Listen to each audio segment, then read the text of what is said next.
Sir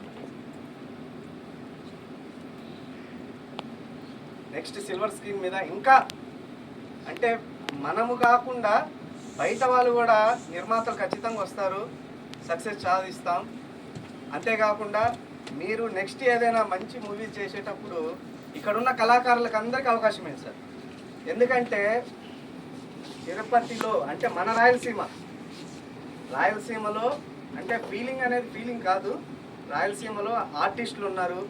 ఇక్కడ 24 క్రాఫ్ట్స్లో ప్రతి ఒక్కళ్ళు ఉన్నారు. ఒక్కోసారి అనిపిస్తుంది అనమాట, ఒక ఈవెంట్ చూసినప్పుడు నేను అనుకున్నాను గణేష్ పూజారి సార్ది ఎక్సలెంట్కి సార్ వాళ్ళందరూ వచ్చినారు. ఆ రోజు అనుకున్నా నేను ఇంతమంది డైరెక్టర్లు ఉన్నారు, డైరెక్టర్లు కమ్ యాక్టర్లు అన్నీ వీళ్ళకి ఒకసారైనా నటిస్తానా అని అనిపించింది. ఆ రోజు అనుకున్న తర్వాత సార్ అవకాశం ఇచ్చారు, ఈసారి అవకాశం ఇచ్చారు. ఇంకా ఎవరైనా అవకాశాలు ఇస్తే ఖచ్చితంగా నేను వస్తాను. మీరు కూడా అవకాశాల కోసం ఎదురు చూడండి సార్. వచ్చిన అవకాశాన్ని మాత్రం మిస్ చేసుకోవద్దు ఎట్టి పరిస్థితుల్లో కూడా. ఎందుకంటే డెడికేషన్ అనేది ఇంపార్టెంట్. ఆ మేడం గారు ఇందాక చెప్తా మర్చిపోయాను సార్, జ్వరము, ఫుల్ ఫీవర్, చిన్న క్యారెక్టరు. మేడం నేనేం చెప్పినానంటే సార్కి కాళాస్త్రి మేడం అన్నా.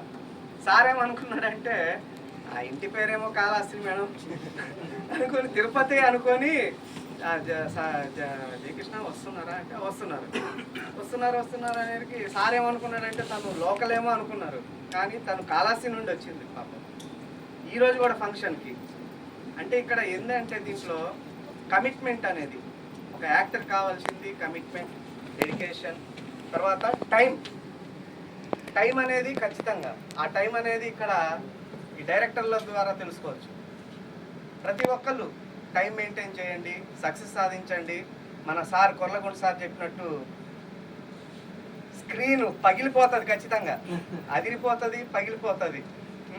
Thank you sir, thank you ఈ అవకాశం కలిగించిన ప్రతి ఒక్కరికి. మరి మీరు కూడా ఏదైనా ఒకటి చెప్తే మా ప్రేక్షకులు వింటారు. నేను ఇక్కడ నుండి వెళ్ళిపోతాను.